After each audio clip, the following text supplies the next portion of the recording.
Hey everybody, it's Emily at Homeschooling, and welcome back to another episode of Homeschool Tidbits.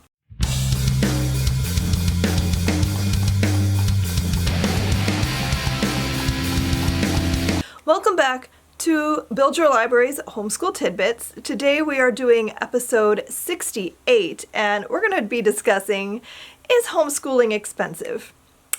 In this weekly video series, I will delve briefly into a topic related to homeschooling, and I'll share some of my knowledge and expertise as a longtime homeschooling mother of 4 children, 3 of whom have graduated, 1 who is a college graduate, and 1 who will soon be a college graduate. If there is one thing that I see discussed more than any other topic related to homeschooling, it is the cost of homeschooling. People always want to know, how expensive is homeschooling going to be, or if they could do it for free. So let's chat about that, shall we? So how expensive is homeschooling? Well, unfortunately, I cannot give you a specific number. This is going to be a your mileage may vary situation. Every family is different. Everyone has different priorities and different budgets. It is going to cost you money, but your lifestyle, your budget, and your child's learning style will dictate and affect how much you actually need to spend. If you're just getting started homeschooling, it is going to be significantly more expensive than if you've been doing it for several years. In the early years, it's really a lot of troubleshooting. You are figuring out what works best, and you're buying a lot of first-time supply type things. So you're likely going to end up buying a whole lot of curriculum, and you're going to be trying out lots of things and not necessarily continuing with a lot of it. So luckily for you, if you're buying physical books, you can resell them. There is a market for that. If you're using digital curriculum, however, you won't be able to resell it. But you can sell back your physical books, so you will be able to recoup some of that initial cost. The number of children that you have will affect the cost as well. However, homeschooling multiple children does not need to be wildly more expensive than homeschooling an only child. I'm a big believer in family schooling content subjects. So everyone studies the same history, the same science, the same geography, the same art. You get the idea. And then each of them will have their own individual lessons in things like language arts and math. This not only will streamline your day, it will save you a lot of money, as you're not going to need to purchase individual subjects for each of your children. So while you will have to spend money to homeschool, it doesn't have to be expensive. I have seen some wildly different homeschooling budgets in my 20 plus years of homeschooling. Some people buy all of the fancy boxed curriculum. They spend money on outside classes, on extracurriculars, museum passes. All of these things are great, but they aren't necessarily essential to giving your child a great education. My best advice is to set a budget first. What are you willing and able to spend on your children's education each year? Can you afford brand new materials, or do you need to spend some time scouting the internet for used materials? Do not give in to the temptation to try every new thing that crosses your path. This will only end up costing you a lot of money and headaches. Curriculum hopping becomes really tempting when we see people on social media and YouTube raving about these great new products. Remember, what's working for that family might not work as well for yours. Know what works best for your children before you start going out and buying lots of new things. Focus on what works for them and try to avoid that FOMO. Another thing that can end up costing you a lot of money are outside activities and classes. There are so many options. So many great things are available now for homeschoolers, and just in general. There's always lots of great opportunities, and it can make your head spin. So focus on just 1 or 2 extra things each year.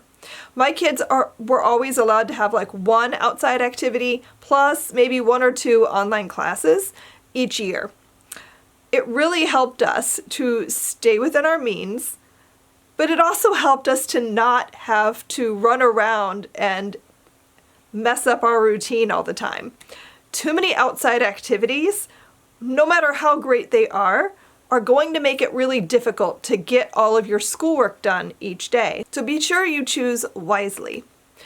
Now, books can be expensive, especially if you're trying to give your children a literature-based education.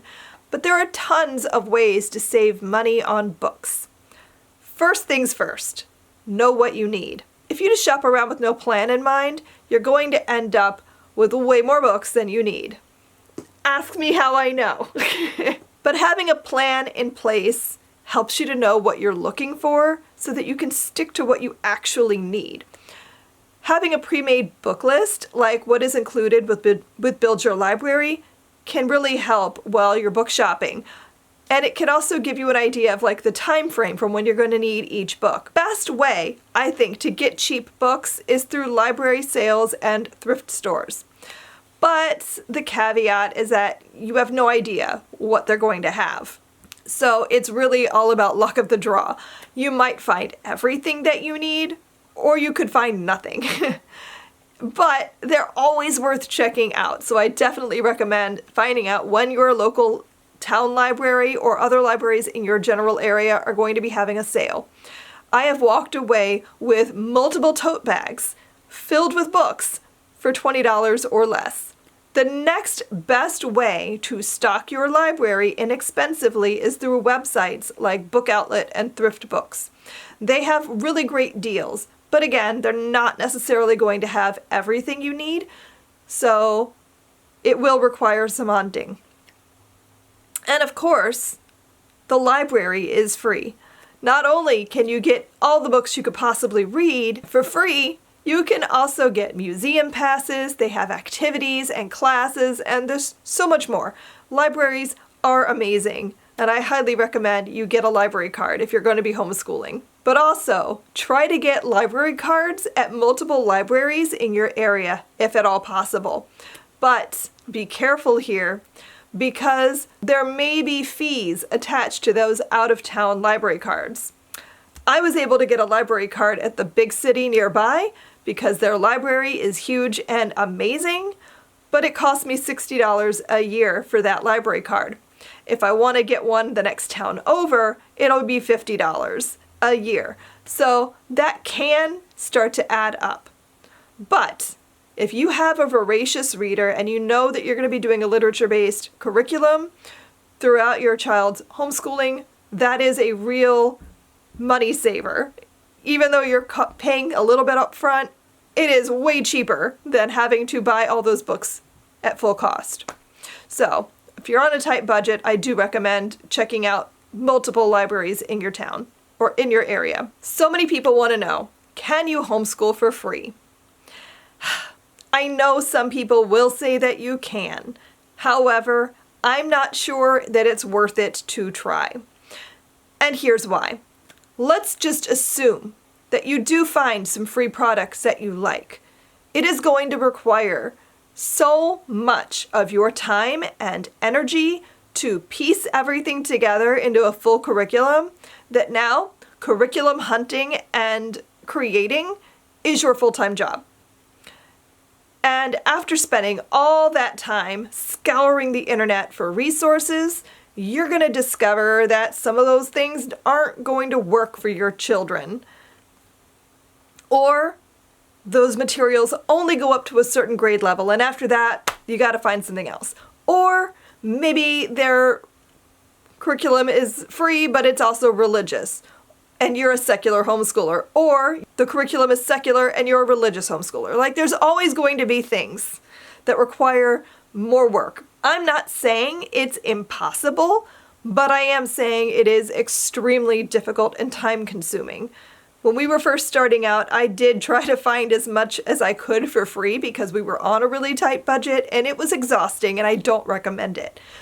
Looking back, that kind of scenario is one of the triggers that led to me creating Build Your Library in the first place. So instead of always trying to find free things, I think what's easier is to look for lower cost homeschooling curriculum. Look for things that you can use as a family or that will work for multiple years. I think literature-based homeschooling lends itself well to being low cost because you can access so much from your local library for free. The homeschooling world can be overwhelming, but if you set a budget and you focus on your child's needs, homeschooling doesn't have to be expensive, but it will be money well spent. If you found this video to be helpful, I hope that you'll check out Build Your Library curriculum.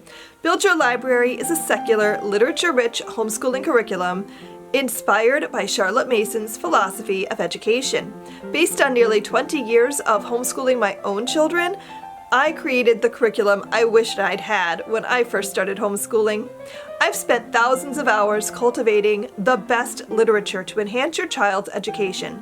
Our lesson plans make homeschooling simple. Just open them up, gather your books, and go. Our easy-to-use lesson plans include everything you need to homeschool. Just add math. Choose from our full-year K-12 levels, as well as our fun topical unit studies and our newest product, Lit Bites. With Build Your Library, you will cultivate a home library filled with captivating literature, and you'll raise children who become lifelong learners. So snuggle up with our lesson plans and a great book or three and have your best homeschool year ever. Every month at Build Your Library, we host a giveaway. This month, in honor of my birthday, we are giving away a $44 gift code. There are a whole bunch of ways to enter, and one of them is a code. This month's code is EXPENSE. I'll link more information about the giveaway down below in the description box, so be sure to check that out. Thank you so much for watching. I hope you found this video helpful. Let me know down below in the comments what is your homeschooling budget if you want to share, and do you feel like it's changed as you've been homeschooling for a while. If you enjoyed this and you want to see more content like it, make sure you subscribe and like this video. Be sure to come back next week for more homeschooling inspiration. Until then, happy reading. Bye!